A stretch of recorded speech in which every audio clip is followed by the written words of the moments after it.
한마디만큼 지금 내 상황을 잘 표현해줄 말이 있을까? 내가 무엇을 하든 승승장구할 거란 허세 가득한 인간은 아니지만 그래도 밥벌이 정도는 할 수 있는 인간인 줄 알았는데 야심차게 개업한 가게가 3번이나 망해버리자 더는 무언가 할 용기가 나지 않는다. 그나마 형네 내외가 조카 대학 등록금으로 모아둔 돈까지 준 덕에 콘크리트째 인천 앞바다에 가라앉는 꼴만은 피할 수 있었다. 난 돈 한 푼 없이 길거리에 내몰린 처지였다.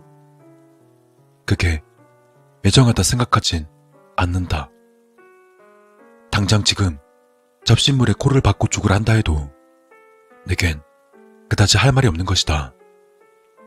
그럼에도 아직 내 숨이 붙어있는 건 그냥 죽어버리게 해도 너무 미안하고 그냥 살게 해도 죄스러워 어찌할 바를 몰라서였다.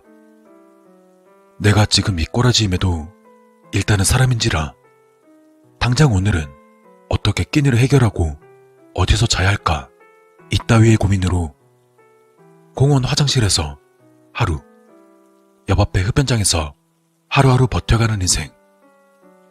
이제 슬슬 날도 추워지고 있을 곳마저 슬슬 사라지고 있었다.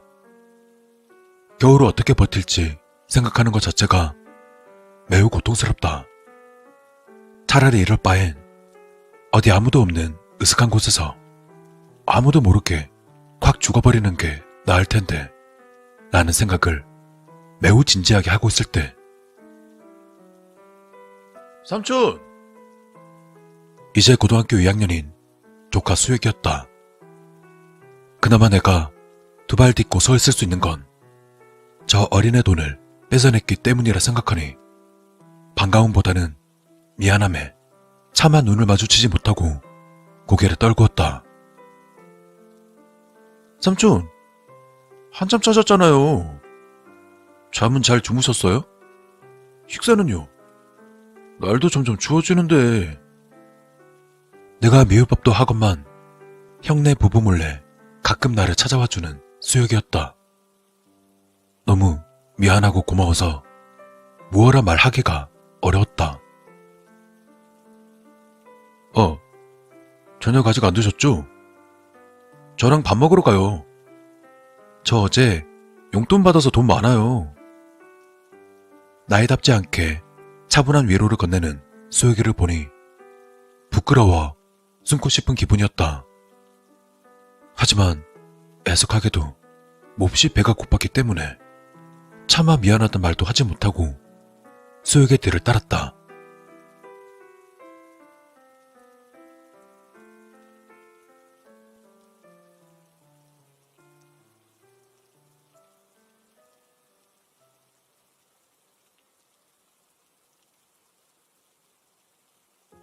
알잖아요. 우리 집 부자인 거. 대학 등록금 같은 거 금방 다시 모으니까 걱정하지 마요. 그리고 저 공부 열심히 하고 있어요. 또 무조건 장학금 받을 거니까 신경 쓰지 말고 힘내요. 조카가 사주는 햄버거를 허겁지겁 먹으며 위로받는 꼴이 우습긴 해도 적지 않게 위안이 되는 건 역시 사실이었다. 솔직히 말하면 정말 죽겠다 싶을 때 혹은 진짜 죽자 싶을 때마다 수혁이는 대체 어떻게 알았는지 이렇게 날 찾아와서는 밥도 챙겨주고 용돈도 주었기 때문에 내가 여태 이렇게 살아있는 것이다. 만약 이 아이가 없었다면 단언컨대 진작에 저 세상으로 떠나버렸을 것이다. 미안하다.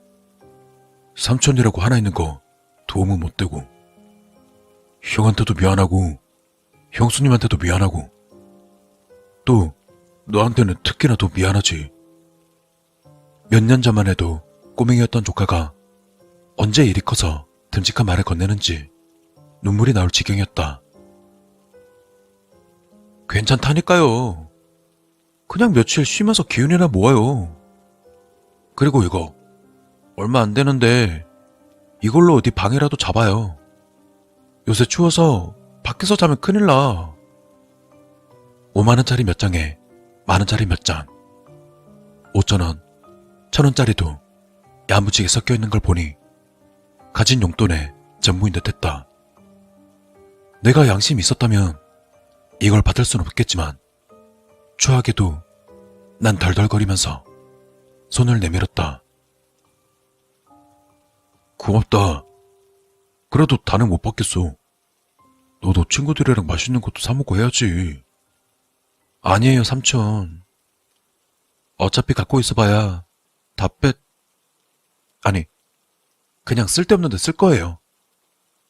난 수혁의 더듬거림을 놓치지 않았다. 잠깐, 다시 얘기해봐. 뺏겨? 누가 학교에서 너 괴롭혀? 아니요, 그게 아니고. 아니긴. 그러지 말고 삼촌한테 얘기해봐. 무슨 일인데? 우물쭈물 주저하던 수혁이는 괜스레 눈치를 보다가 누가 들을세라 몸을 낮추어서는 소곤소곤 말했다. 사실 엄마 아빠한테는 얘기하기 좀 그래서 못했는데 학교에서 좀 일이 있어요. 어쩌면 내가 도움이 될지도 모른다는 생각에 수혁이를 독촉했다. 학생회장인 애가 있는데 얘가 공부도 잘하고 그래서 선생님들이 엄청나게 좋아해요.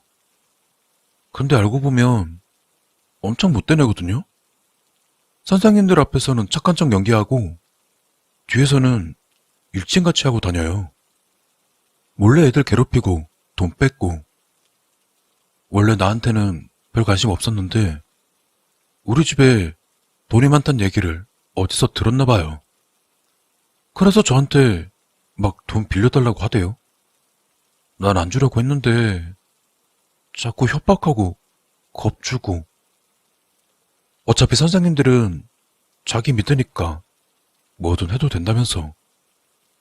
말 안 들으면 대학도 못 가게 뭉개버린다고. 그래서 용돈 거의 다 뺏기고 그랬어요. 머릿속에서 불똥이 튀는 기분이었다. 이렇게 착하고 속 깊은 수혁이를 괴롭히다니. 원래 심성이 착한지라 집안에 홍 누가 갈까 싶어 어디 말할지도 못하고 혼자 속으로만 끙끙 앓고 있었을 게 분명하다. 그 새끼는 뭐야? 삼촌한테 말해봐. 안 돼요, 삼촌. 걔네 아빠가 엄청 높은 사람이래요. 괜히 잘못되면 어떡해요. 괜찮으니까 누군지나 말해. 계속 다그치자 수혁이는 마지못해 대답했다. 알겠어요. 말해줄게요.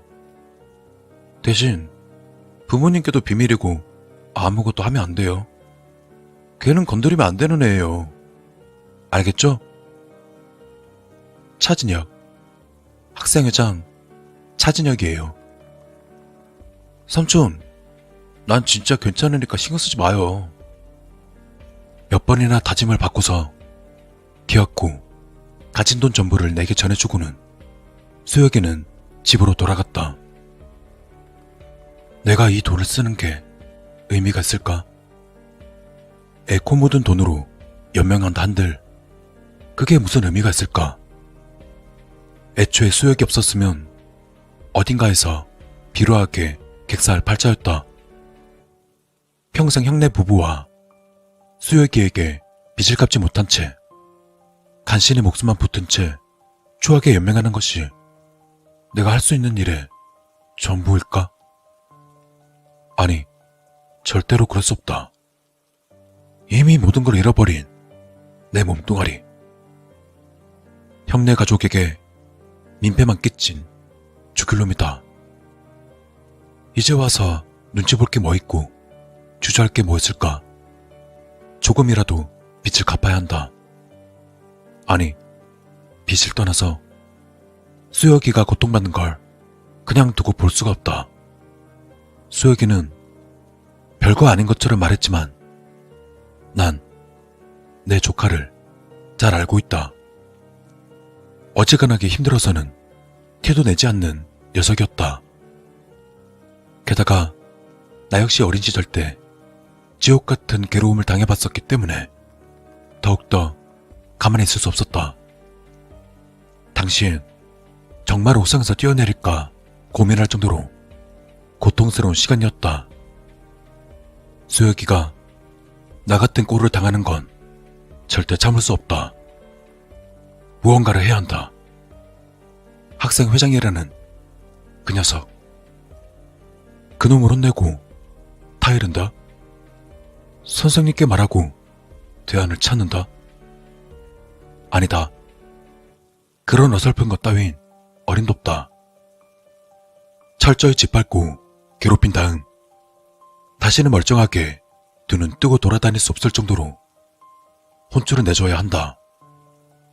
문득 어린 시절 날 괴롭히던 그 지긋지긋한 놈의 얼굴이 그 학생회장의 이미지와 겹쳐졌다.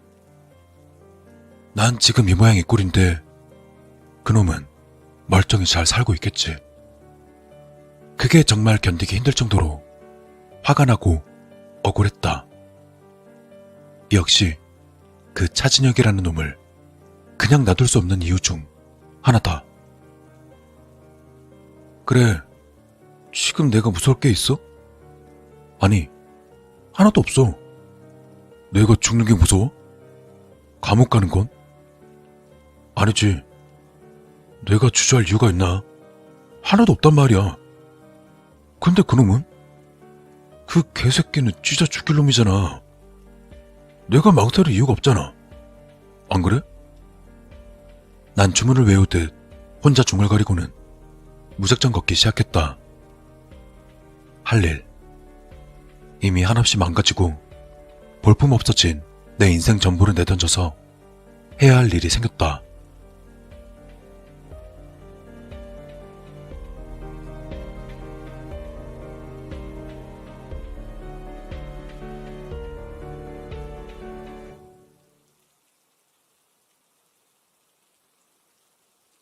아, 삼촌 진짜. 수혁이가 차진혁의 사망 소식을 들은 건 그날로부터 5일이 지난 뒤였다.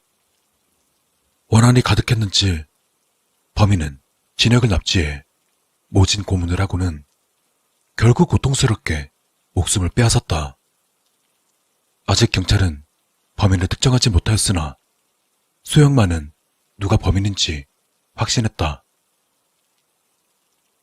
삼촌은 진짜 정말 너무 쉬워서 문제야. 그러니까 그렇게 사기도 당하고 사업도 말아먹지. 수혁은 개운하다는 듯 몸을 흔들어 보이고는 죽은 차진혁에 말하듯 혼잣말을 중얼거렸다. 내가 말했지. 부모 백 믿고 나한테 깝치면 진짜 죽여버린다고. 어디서 선생마냥 훈계질이야 훈계질이. 뒤질라고. 선생도 함부로 건들지 못하는 수혁에게 분위기 흐리지 마라, 애들 괴롭히지 말아라며 끊임없이 거슬리게 하던 그 학생회장. 수혁은 마음 같아선 애들을 시켜 조져버리고 싶었지만 그놈도 부모 빼기 제법인지라 고민하고 있던 차였다. 결국 버리는 카드를 이용해서 눈에 가시 같은 놈을 치워버렸으니 속이 다 시원했다. 그나저나 아이고 우리 삼촌 잘해줬어.